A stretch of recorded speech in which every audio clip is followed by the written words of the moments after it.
7 de setembro, independência do Brasil, né? A gente estudou isso, a gente sabe de cor e salteado, né, que em 1822, lá no Riacho Ipiranga, né, às margens do Riacho Ipiranga, não foi dentro do Riacho Ipiranga, né, pelo menos os relatos dizem que não foi, Dom Pedro I, então, faz a proclamação da independência do Brasil. O Brasil que, naquele momento, estava sendo pressionado por Portugal a voltar a uma condição de colônia, né?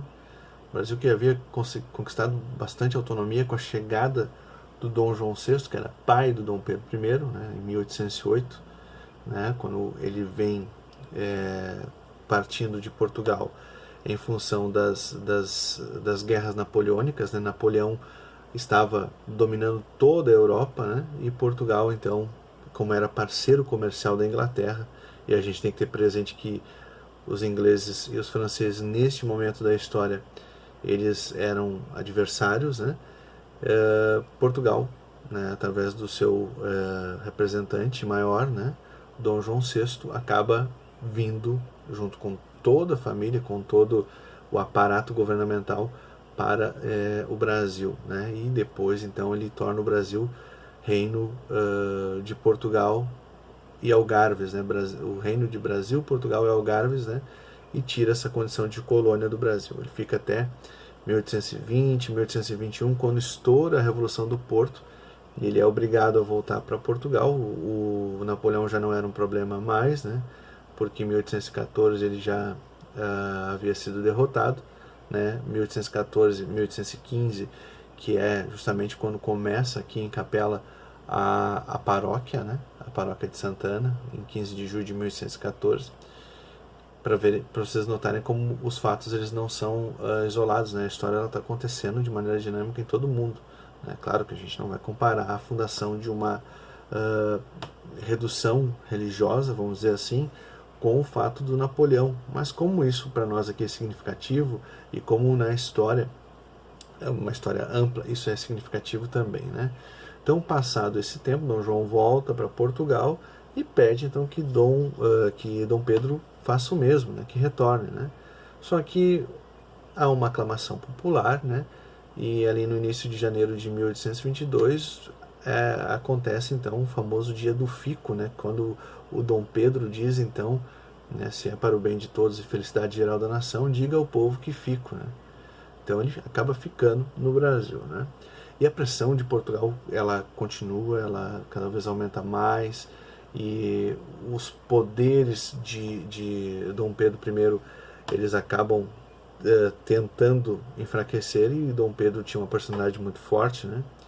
Ele era um cara que tinha uma vida noturna bastante agitada, né? Se é que dá para entender, né? Era um cara que realmente não aceitava desaforos, né? E ele acaba, então, no dia 7 de setembro de 1822, recebendo o comunicado, então, do José Bonifácio e da sua esposa, Dona Leopoldina, né?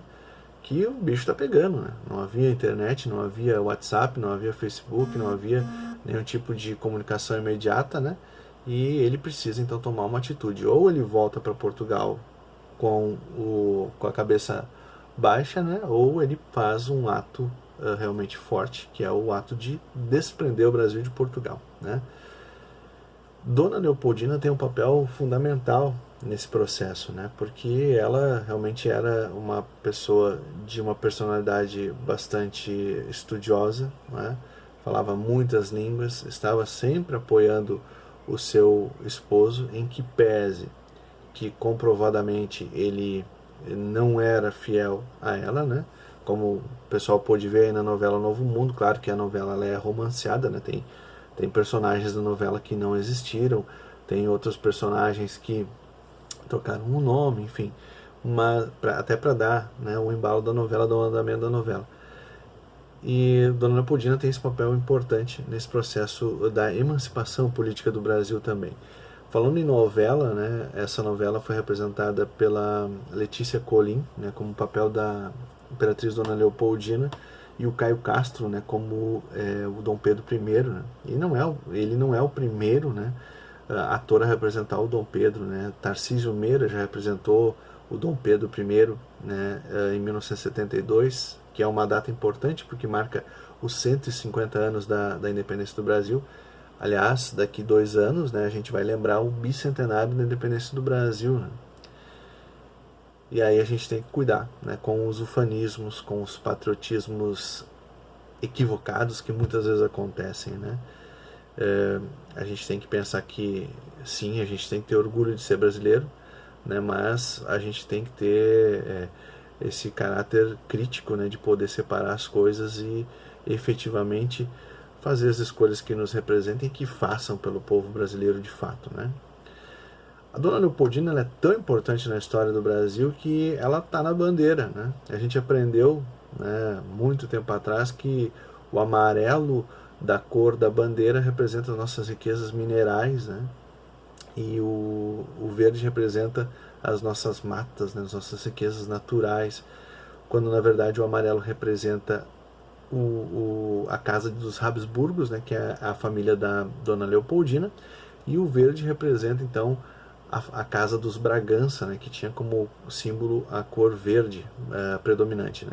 Aliás, essa cor verde ela está presente em Portugal há muito tempo atrás, antes de Cristo, né, quando os povos lusos, né, que vão dar origem aos portugueses, tinham no seu estandarte um pano branco com um dragão verde. Então, se a gente for exagerar um pouco na licença poética, a gente pode dizer que o verde da nossa bandeira está lembrando um dragão, né, que é um personagem que inclusive não existe, né? Talvez isso explique muita coisa na nossa história, né? Bom, o Dom Pedro, ele é realmente um personagem fundamental dentro da nossa história. Ele é representado aqui no nosso município através de uma rua, né, que está ali no bairro Vila Nova, né, a Rua Dom Pedro I. Eu costumo brincar que o bairro Vila Nova é a monarquia do Brasil, né, porque ali estão o Dom Pedro I, está a Princesa Isabel e está o Dom Pedro II, né, o avô, o pai e a filha, né. E também, até o final dos anos 80, nós tínhamos a Rua 7 de Setembro no nosso município, né? A Rua 7 de Setembro ficava ali no bairro Imigrantes e teve seu nome trocado para a Rua Taquari, né? Hoje é a Rua Taquari, então era a Rua 7 de Setembro. Por que houve essa mudança? Porque quando na época da emancipação as lideranças políticas acharam por bem trocar os nomes, né? Então muitos nomes de personagens conhecidos do nosso município acabaram entrando no lugar de outros personagens, né? Como por exemplo a gente tinha a Rua Castro Alves, a gente tinha a Rua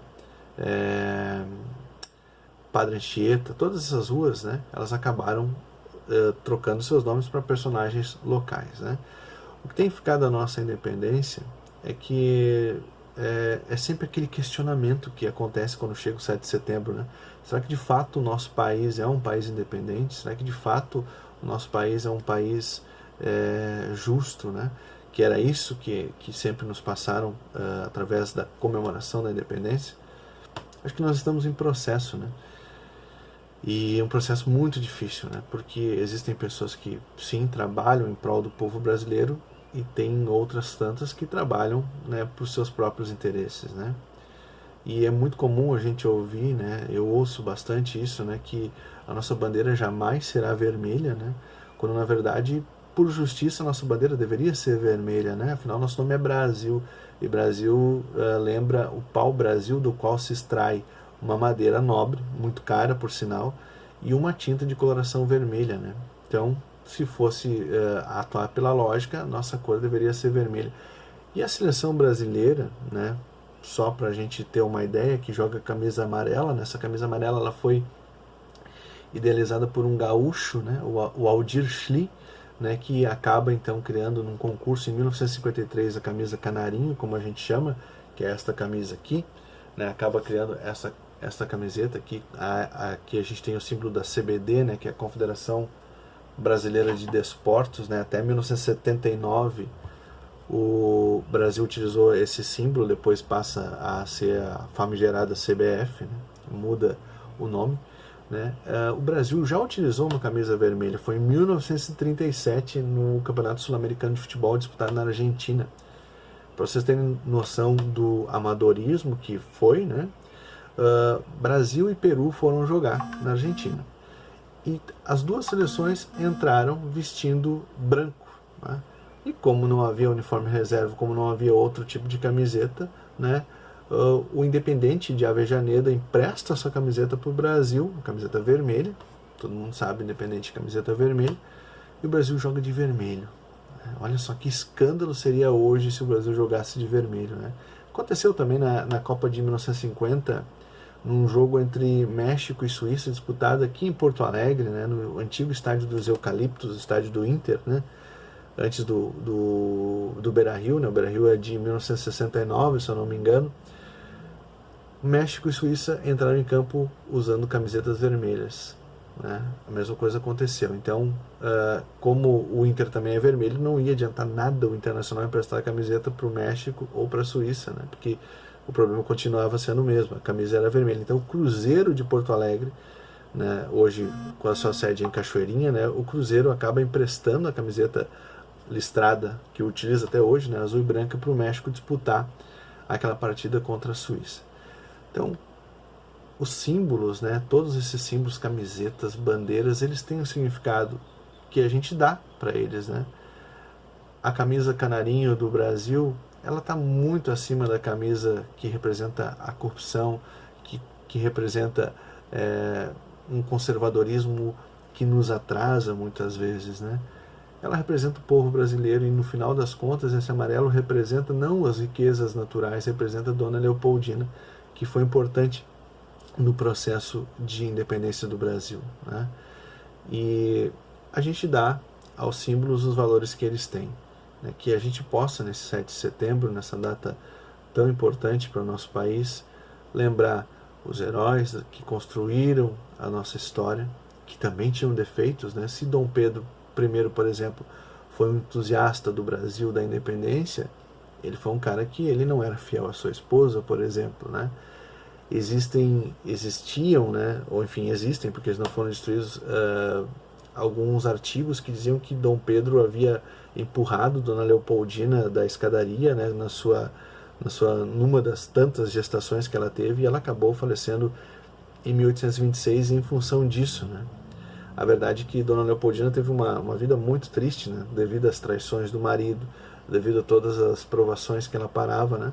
Mas em 2016 foi feita uma exumação no corpo do Dom Pedro I, da Dona Leopoldina e a Dona Amélia, que foi a segunda esposa dele, né? E não foi constatado fratura nenhuma, né, no corpo de Dona Leopoldina, o que faz cair por terra essa tese de que ela havia sofrido uma fratura em 1826, sendo empurrado por Dom Pedro, né? Dom Pedro, que na época que Dona Leopoldina acabou morrendo, estava aqui na região sul, aqui no Rio Grande do Sul, né, devido à Guerra da Cisplatina, né? Então a nossa história é uma história cheia de várias interpretações, né? Geralmente quem está no poder dá aos símbolos os caráteres que julga melhor para se defender, né? Mas o fato é que a nossa bandeira jamais será vermelha, mas ela deveria ter sido. O fato é que a camisa amarela já foi trocada por uma camisa vermelha. E o fato é que a gente precisa de união, precisa de patriotismo, não de ufanismo, que é muito diferente, né? Ufanismo é você pensar que não existe problema nenhum e que teu país está acima de todos, né? Quando a gente tem muito que aprender, né? Que a data do 7 de setembro nos leve a essa reflexão e nos faça melhores brasileiros de fato, né? Pensando no todo, pensando naqueles mais pobres, pensando naqueles que construíram o nosso país, né, que foram os povos originários, que foram as pessoas que vieram da África, que foram os imigrantes que vieram da Europa, os brasileiros, né, somados com todas as origens, com todas as etnias. O Brasil é de todos, né? O Brasil é uma pátria de todos, deve acolher a todos, deve respeitar a todos e deve pensar principalmente no seu povo e na construção de um povo, de um tempo mais justo, né? Onde a gente respeite a nossa bandeira, a nossa pátria e principalmente tenha respeito pela vida de todos.